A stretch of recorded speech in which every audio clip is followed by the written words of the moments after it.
cyane. Haleluya. Tugiye kuganira hejuru y'imbaraga z'ubutware twahawe n'Imana. Amen. Cyangwa se ubutware duhabwa na Yesu. Haleluya. Turashima Imana ko yongeye kuduha umwanya mwiza wo guterana. Imana ihabwa icyubahiro. Turashima Imana ko twanezerewe muri iki kibanza. Amen. Abo twararanye hano muri kesha twanezerewe cyane. Haleluya. Dufite umunezero mwinshi cyane. Rero Imana ihabwa icyubahiro kuko nizo itanga umunezero.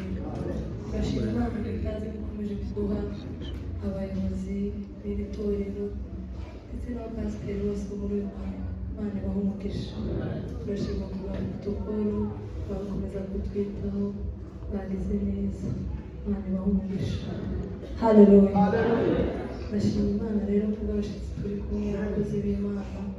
Imana yo mu ijoro ibahe umugisha kuba twagendanye nabo n'umugisha udasanzwe. Ndabishimiye cyane. Haleluya. Ndashima Imana ku bamwe na data yarageze natambuke tureka abaririmbo yavuye i Burundi yaje gutaramira Imana. Amen. Umukozi w'Imana yavuye i Muyinga azi Ugande kandi yaje wenyine uko ameze aza gutaramira. None ndamwishimiye cyane, naramukunze. Kunda abakobwa n'abamama bahagurukiye gukorera Imana. Umunsi mubona naramubwiye ngo nimwibutse ijambo riri muri biriya rwanda ijambo ry'umusaruro barimbuka n'ubupfu. Iki yakoze ku bantu bako barimbuka n'ubupfu, ariko kuri twebwe abakizwa ni imbaraga z'Imana. Akenshi rimwe na rimwe iyo babona abamama bahagurutse gukorera Imana kandi twasize ingo turaza benshi badafata ku bupfu, ariko si ubupfu, harimo imbaraga. Amen. Rero turaganira hejuru y'imbaraga z'ubutware duhabwa n'Imana. Ni ukuvuga ko tugiye kuririmba acuranga yarageze, hanyuma ndaza kuganira mu mwanya muto ko murabona namwe ko inyuma hari ibintu bikomeye kugira ngo uze gutanga umwanya. Wamucuranga atakuririmba kugira ngo tuze gusiga.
Iraneza Mana urakomeza urahambaye imbaraga neza ubasha n'ubutwari n'ubwawe urafite gukora bikaba wategeka bigakomera Kristo wera wa Israeli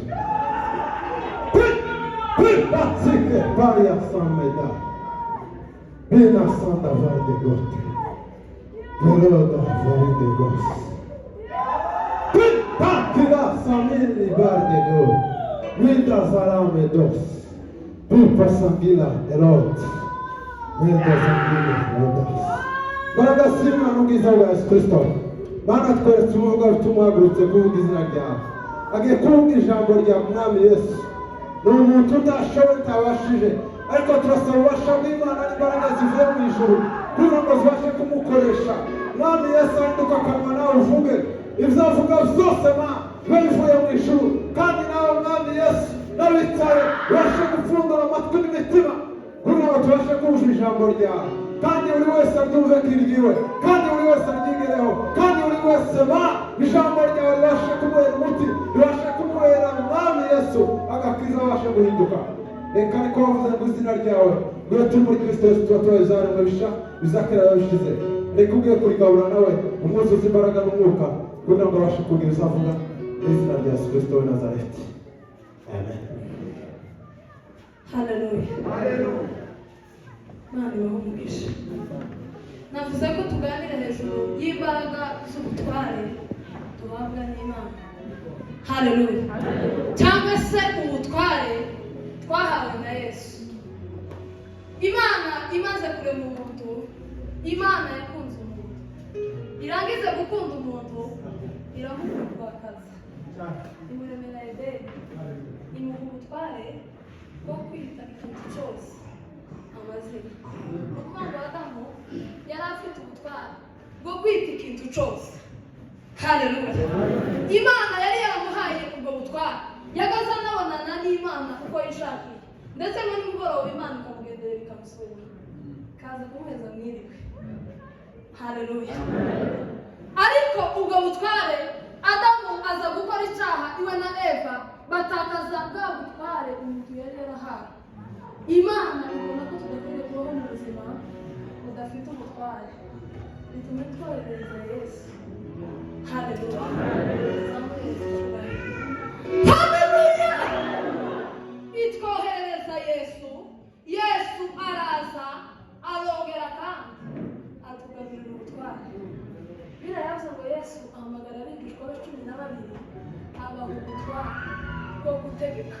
Ni ukuvuga ngo Yesu yatuzaniye ubutware kandi ubutware bwo gutegeka. Ariko abantu ntibazizeye. Haleluya. Ni ukuvuga ko abantu bari mu kugenda n'ubwoba.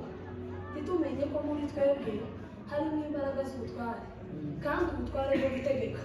Umuntu wese ari kugenda n'ubwoba. Abantu bari mu gutinya abandi kandi twarahawe ubutware. Haleluya. Naratekereje nsanga mu buzima busanzwe iyo umupolisi kera amaze kwita umupolisi baraza bahagarara mu muhanda akambara kakenda kakajiri baza bambara azahagarika imodoka akoresheje gusura ubwoko zarukururana byamukamiye ambutiyaje ikamira umuhanda wose. Kubera iki? Imbaraga z'ubutware yahawe na leta. Haleluya. Ni ukuvuga ko umuntu usanzwe kaje ngiye kara mu muhanda agahagarika ukagira mu kigo cy'imodoka z'ubukonyoma. Kubera iki? Nta butware mfite bwo kuzihagarika. Haleluya. Umusirikare niyo yaba yambaye igisivili ariko kubera imbaraga z'ubutware yahawe n'igihugu aza yizera ikarita afite mu mufuko cyangwa se ikindi kintu yitwaje n'ubwo cyo kitagaragara. Iyo ari mu tugocaha umuntu akigira nabi aza akora mu mufuka agakwereka ikarita ukamenya ko afite ubutware. Iyo umaze kubona ya karita abagabo bazagenda batabahindukira batazi iyo bahaye baje. Kubera iki? Imbaraga z'ubutware. Imbaraga zizeye kabigenderaho azi ko afite ubutware.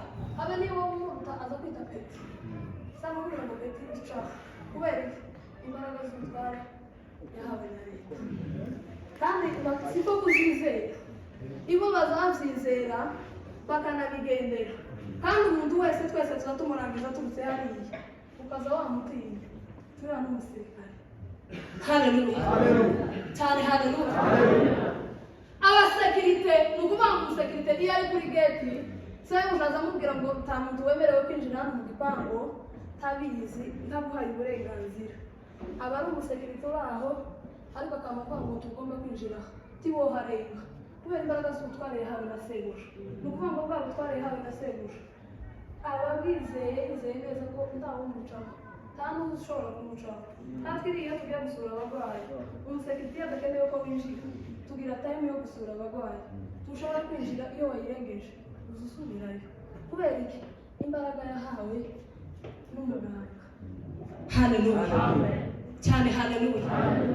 Noneho nabikuruye kuzana mu buryo bwa gikirisitu. Turi abakirisitu twamenye Imana twizera Yesu kandi Yesu turamufite ariko mu gusanga nta butware. Mureke Imana muri uyu mugoroba itugarurire imbaraga z'ubutware. Haleluya. Twese agenda uko imbaraga ze zingana. Twahawe ubutware kandi ubutware bwo gutegeka. Ariko abantu bari mu kugira ubwoba umuntu akamatinya umukecuru gusa wo mu muhanda wapfa kubona gusa umukecuru nk'abakecuru bakuziho bambaye ibitambaro n'ibitambaro. Abantu bakamaze ubwoba kuko n'umukirisitu abiriya hejuru ahora mu birere ariko kubera ko nta mbaraga z'ubutware atizeye ubutware twahawe na Yesu abantu bakamaze ubwoba. Abantu bari kurara badasinzira bakarara babona kubera kubura imbaraga z'ubutware. Mana tubabarire. Haleluya. Ni ukuvuga ngo Satani yateje abantu ubwoba. Abantu bari mu kugenda n'ubwoba ntibamenye ubutware dufite muri twebwe kandi ubutware twahawe na Yesu. Twahawe ubutware bwo gutegeka. Haleluya. Ariko abantu gusa tukaba dutekereza abantu bafashe imbaraga za Satani bamaziremereza cyane ndetse ubikurikiranye mu gusanga bamwe ari zo bizeye kandi batabizi. Akamenya ko niba hari umuntu runaka wageze mu akamuvuga ngo isi irashize igitangaza cyabaye ibicika byabaye n'imutabara akatabaza abantu ariko abakozi b'Imana bityo twakandagira muwe tatabaze bavuge ati zirashize murebe ibintu bigiye kuba iwacu hagiye kuba ibintu kubera haje abakozi b'Imana izo abantu bari mu kuzizera ariko agakecuru katakibona kinjira mu nzu kamutabaza ngo isi irashize tidutabaze abakozi b'Imana binjiye mu rugo uvuge ati zirashize ndagenderewe suwe n'Imana uyu mugoroba hagiye kuba igitangaza ugasanga abantu kubera ubwo bwoba bwo kutamenya ubutware twahawe na Yesu bari mu kwizera imbaraga za Satani kandi batabizi. Haleluya cyane, haleluya. Ariko naje ngo mbabwire twizere imbaraga z'ubutware twahawe na Yesu kandi ubwo butware ni ubutware bwo gutegeka. Natekereje Gideyoni, nsomye Bibiliya, Gideyoni yabayeho ari umunyembaraga ariko atazi imbaraga z'Imana afite. Marayika aramugendera avuga ngo Gideyoni we ngo witinya genda uko imbaraga zawe zingana ngo kandi ubwira ko gutwara yamama se ngo ni umunyembaraga gute abamediyani ukaba batubwira ko icyo baba batubwira. Haleluya. Ariko marayika arongera aramubwira ngo witinya genda uko imbaraga zawe zingana. Mwebwe uyu mugoroba buri wese agenda uko imbaraga ze zingana. Hari imbaraga y'Imana ikubitseho, hari imbaraga y'Imana iri muri wowe kandi iyo mbaraga y'Imana biragusaba kuyishurirwa kugira ngo ubashe kugenda uko imbaraga zawe zingana. Haleluya cyane, haleluya. Gideyoni amaze kumenya imbaraga z'Imana ziri muri we, amaze gutahura imbaraga afite, yamahera ngo gusenya ku bigomana byase yaje kuja kurimbura abamediyani ariko yahereye iwabo. Iyo wamenye imbaraga z'Imana ufite, iyo wamenye imbaraga z'ubutware ufite muri wewe, haleluya, uzamure Yesu cyubahiro. Haleluya, haleluya. Iyo twamaze kumenya imbaraga z'Imana cyangwa se imbaraga z'ubutware dufite twahawe na Yesu, tubaho mu buzima budatinya. Kandi abantu bari mu kugenda mu bwoko, kandi abantu bari mu buzima bwo gutinya, kandi abantu batakicigirira icyizere, ni uko utamenya imbaraga z'Imana ziri muri wewe. Ariko iyo uzi imbaraga z'Imana ziri muri wewe, uzugenda uko imbaraga zawe zingana. Witinya genda uko imbaraga zawe zingana ngo kandi ubwira n'ubutware. Haleluya. Asomye Bibiliya irambwira ngo nuko ibasha gukora ibiruta cyane nizo dutekereza ngo ndetse nizo twibwira zose ngo kuko imbaraga zayo ziri ngo zidukoreramo. Si imbaraga zikorera hanze, ni imbaraga zikorera muri twe, ni imbaraga twahawe na Yesu. Ni ukuvuga ngo Yesu yatuzaniye ubutware. Izo mbaraga rero tugomba kuzitahura tukazikoreramo tukava mu bintu by'ubwoko. Haleluya cyane, haleluya. Natekereje abagaragu b'Imana batahuye imbaraga z'Imana ziri muri bo kandi barazikoresha. Haleluya. Umunsi umwe ngo Petero yageze kwa Ayineya, bagere kwa Ayineya. Ayineya yari amaze imyaka 8 ari ku gisasiro, kandi umuntu umaze imyaka 8 agwaye ari ku gisasiro nta mbaraga z'umubiri afite, abari umurwayi be nawe wundi utabasha kwibyutsa, utabasha kwikorera buri kimwe cyose. Ariko Petero yamubwira ngo Ayineya we byuka wisasire, kandi gusasa biragoye. Ariko kubera imbaraga z'ubutware Petero yari afite, yamubwira ngo byuka wisasire. Ayineya ngo yamazuka arisasa. Haleluya.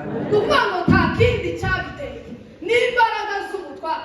Iyo uzi ko ufite imbaraga z'ubutware uzi ukorera Imana kandi ukayikorera udatinya, ubundi imirimo n'ibitangaza biza bigenda bikurikirana n'abizeye. Abantu bari kukwibaza bakibaza mbese ngo ko ibitangaza bitagikoreka. Haleluya. Bakamava ngo se Imana dukorera niyo n'abakera bagaza bakorera, niyo ba Petero bagaza bakorera. Haleluya cyane, haleluya cyane, haleluya. Ni ukuvuga ngo Imana dukorera nta gacupa guhinduka. Birarambwiye ngo Yesu Kristo uko yarareze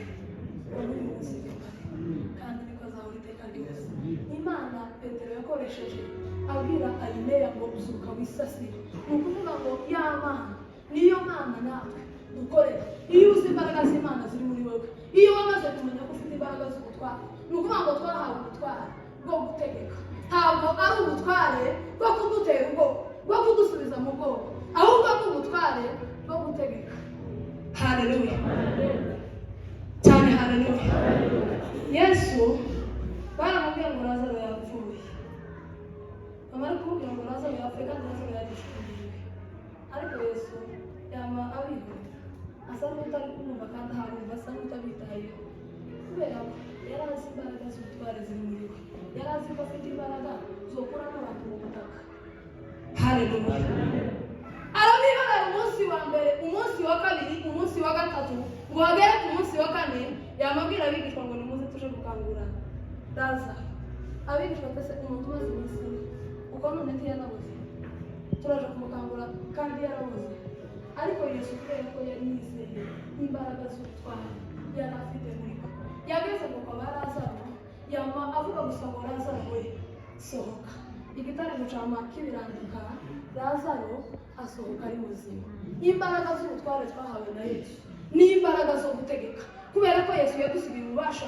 aravuga ngo muzokora ngo muhe mukore n'ibyo ngo ntakoze iyo wizeye izo mbaraga nizo mbaraga zazikora imirimo n'ibitangaza nizo mbaraga zazikura mu bibazo izi mbaraga nizo mbaraga zazikiza uburwayi izi mbaraga nizo mbaraga zazicamo inyanja izi mbaraga z'ubutware nizo mbaraga zazikura za Yeriko kandi abantu batavuze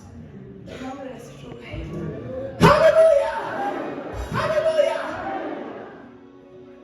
sasa umunsi umwe abana bahanuzi ngo bareze abantu bari ngo babona ababanye hatoya baravuga ngo bareke tuje guca ibiti ariko ngo bakaba bari n'umugara w'Imana Yesu abandi batanga twogenda tutaganye Yesu ubundi ufite imbaraga z'ubutware abantu baza bakitwaza haleluya iyo ufite imbaraga z'ubutware muri wewe abantu bazabona ijambo bakavuga ngo birasize runaka gute kubera imbaraga z'ubutware abantu tugomba gusigaye isi baragenda ngo bagereyo bakageraga batangiye gutema ibiti ishoka yumye ishenyi gutibuka mu mazi aravuga ngo ishenyi yaje kuvuye mu mazi kandi ngo yariterana ngo baragenda babwira umukozi w'Imana Elisa bamaze kubibwira Elisa zamure Yesu icyubahiro haleluya kubera ko yari afite imbaraga z'ubutware yari yizeye imbaraga z'ubutware yari afite muri bamaze ngo kubimubwira ubundi ishenyi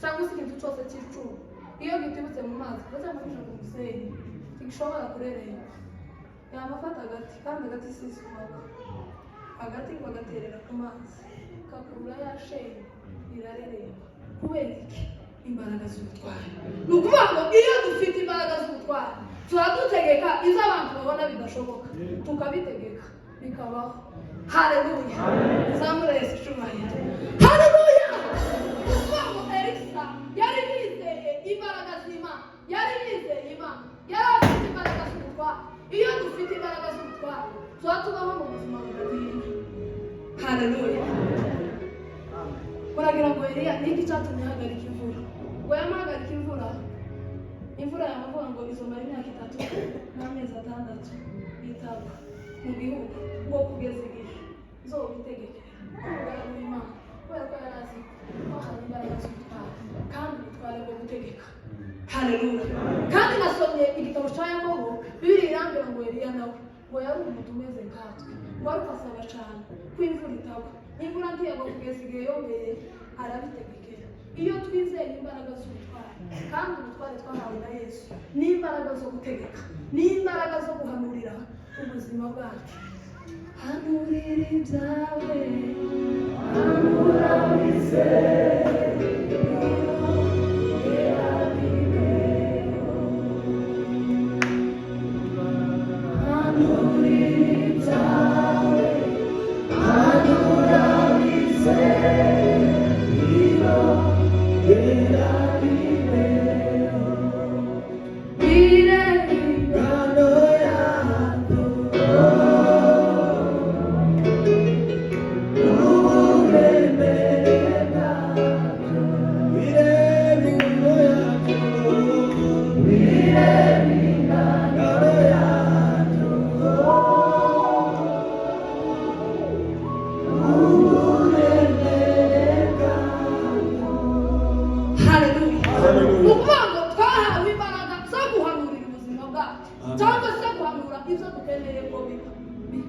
izo mbaraga ni ubutware twahawe na Yesu impamvu uri kubona za bindi bitagenda ni uko utaramenya ko ufite imbaraga muri wowe zo kubihanurira uyu mugoroba ni umugoroba wo kugenda uko imbaraga zacu zingana tugahanura ubuzima bwacu kuri uyu muntu nuzi utegekera ubuzima bwawe ukaguhanurira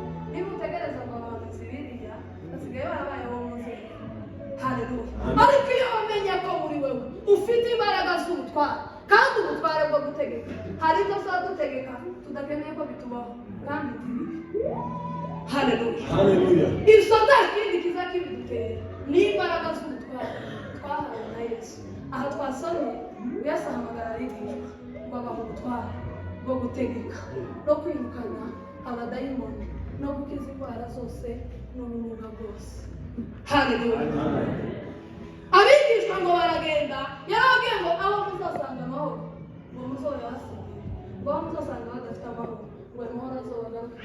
Baragenda ngo bashika mu mudugudu binjira ahantu ngo bakabasigira amahoro, aho basanze hari abarwayi bakabasengera bagakira, aho basanze hari ibimuga ngo bigahaguruka, basanga abantu bafite abadayimoni ngo bakora ku badayimoni kubera ko Yesu yari yabahaye ubutware ngo abadayimoni bakamubaho. Ngo baza bari kubabwira Yesu ngo baramubwira ngo mwigishe uzi ko n'abadayimoni ngo nabo bari kubatwumvira, ariko Yesu arababwira ngo ntimwishimire ko abadayimoni ngo bamwumve, ahubwo ngo muje mwishimira ko amazina yabo ngo yanditse mu gitabo cy'ubugingo. Bakirisitu bene data, hirya y'izo dukora buri munsi, hirya y'ubuzima dukuyemo, hirya y'abo turimo none, muzabona umutware w'ubugingo buhoraho.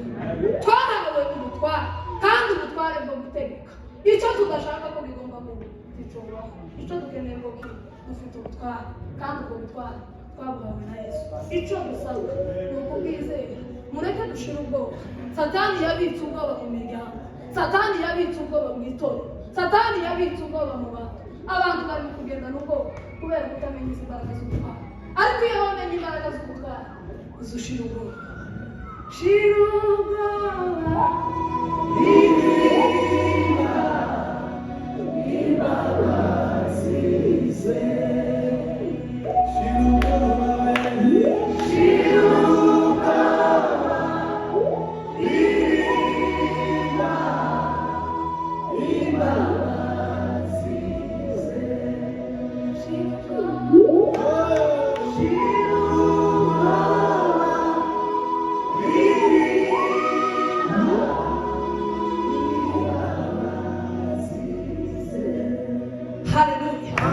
itumwa zikiri kumwe na Yesu atarapfa ngo azuke nta mbaraga z'ubutware bari bafite, ariko Yesu amaze gupfa no kuzuka nicyo gihe bakiriye imbaraga z'ubutware.